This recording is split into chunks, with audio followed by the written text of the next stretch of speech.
নমস্কার বন্ধুরা, আজকে আমি চলে এসেছি নতুন একটা রেসিপি নিয়ে। আজকে আমি লাউয়ের একটা দুর্দান্ত রেসিপি বানাবো। ওই জন্য আমি একটা লাউকে নিয়ে ভালো করে ধুয়ে মুছে নিয়েছি। এবার আমি চোকলাটাকে পুরো আগে ছুলে নেবো, কেটে নেবো। চোকলাটাকে পুরো ছাড়িয়ে নেবো।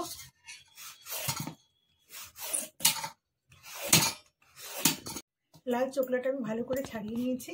এবার আমি এটাকে পিস পিস করে কেটে নেবো।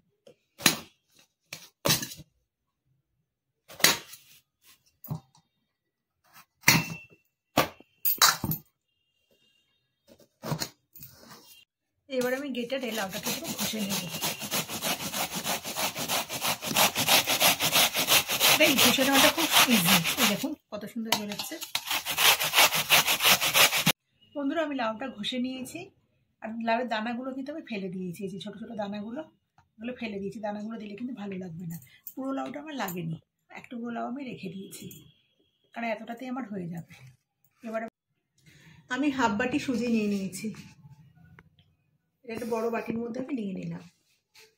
এর মধ্যে আমি দিয়ে দিচ্ছি দুটো ছোটো কুচানো কাঁচা লঙ্কা, সামান্য একটু ধনেপাতা কুচি, আর একটুখানি সামান্য একটু আদা আমি গ্রেট করে নিয়েছি। ধনেপাতা আর একটু বেশি দিলে ভালো হতো, আমার বাড়িতে কিন্তু এর থেকে বেশি নেই। বেশি দিলে পরে কিন্তু আর বেশি ভালো লাগবে। এর মধ্যে আমি দিয়ে দিলাম। এরপর আমি গ্রেট করে রাখা লাউটা এর মধ্যে দিয়ে দিলাম, জল সমেত। পুরো লাউটাই আমি দিয়ে দেবো।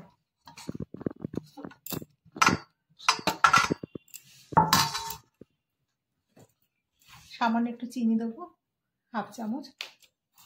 পরিমাণ মতো লবণ দেব। লবণটা মানে কি একদম যে যেরকম লবণ খান সেরকমভাবে দেবেন। দিয়ে আমি এটাকে একটুখানি মেখে নেব। জল লাগবে, কারণ সুজি তো জল টানবে। আমি একটু মেখে নিই, তারপরে আবার জল দিয়ে আবার করবো, মাখবো। আমি এটাকে ভালো করে ফেটিয়ে নিয়েছি। এবার এর মধ্যে দিয়ে দেবো আমি সামান্য একটুখানি সাদা তেল, রিফাইন অয়েল, অল্প একটুখানি দিয়ে দিলাম। দিয়ে আরেকটু আমি নাড়িয়ে নিলাম। এবার আমি দিয়ে দেবো 1 চামচ মতো ইনো। আমি এখানে কিন্তু বেকিং সোডা টোডা কিছু ব্যবহার করছি না, নর্মাল যে ইনো, এই ইনোটাই আমার বাড়িতে রয়েছে। এটাই আমি 1 চামচ মতো দিয়ে আমি 10 মিনিট এটাকে ঢেকে রেখে দেবো। আর দেবো না, আমি 10 মিনিট এটাকে ঢেকে রেখে দিচ্ছি। 10 মিনিট হয়ে গেছে আমার ঢেকে রাখা। দেখুন বন্ধুরা কতটা ফুলেছে, অনেক ফুলেছে কিন্তু ব্যাটারটা। এবার আমি একটা বাটি নিয়ে নিয়েছি। বাটি ঠিক না, এটাকে আমরা বেলি বলি। এর মধ্যে আমি একটু তেল মাখিয়ে নেব।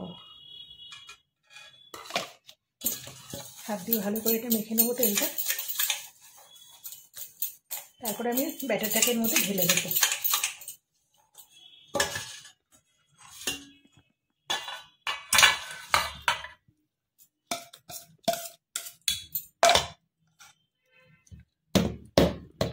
আমি গ্যাসের মধ্যে একটা কড়াই বসিয়ে দিয়েছি।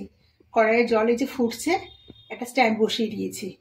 এবার আমি এটাকে না, এই ব্যাটারে এই বাটিটাকে একটুখানি ফুঁকে নেবো, যেহেতু আমি ইনো দিয়েছি।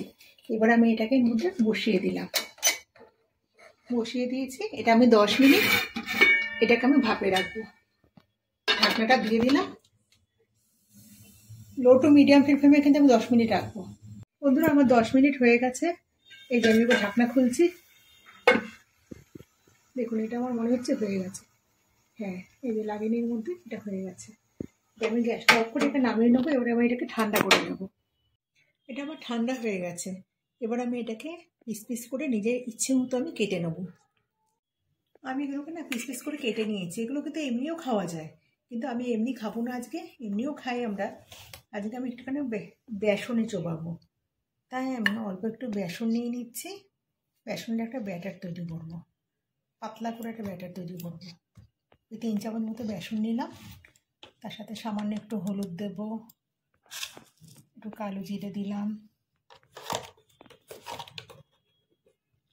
একটু জিরের গুঁড়ো দেব, অল্প একটু নুন দিলাম।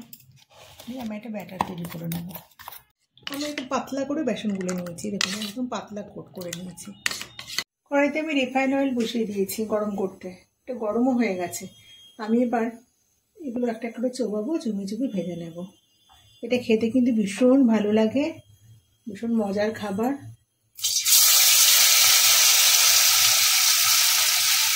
খুবই সুস্বাদু খাবার। আমি তো উপোসবারের দিনে না এটা ভাজি না, জানেন তো, আমি ওখানে এমনি খেয়ে নিই। উপোসবারে কিন্তু আমি এটা বানিয়ে খাই, বা বাড়িতে কিছু নেই, শুধু লাউ রয়েছে, বাচ্চারা খুব বায়না করছে, তখন কিন্তু আমি এগুলো বানিয়ে দিই। এই যে ভাজলে করে তো বাচ্চারা একদম আনন্দের সহিত খাবে, পুরো ধোকার টাইপের খেতে লাগে, দেখতেও পুরো ধোকার মতো লাগে। একবার বাড়িতে বানিয়ে দেখবেন, খুব টেস্টি হয়। দেখুন বন্ধুরা, এরকম লাল লাল করে আমি ভেজে নিয়েছি। খুবই টেস্টি সুস্বাদু খাবার এটা। এটা কিন্তু বাচ্চাদের ভীষণ পছন্দের খাবার। রেসিপিটা ভালো লাগলে অবশ্যই বাড়িতে একবার ট্রাই করবেন, আর অবশ্যই কমেন্টে জানাবেন কেমন লেগেছে, আর অবশ্যই চ্যানেলটাকে সাবস্ক্রাইব করবেন, একটা লাইক দেবেন।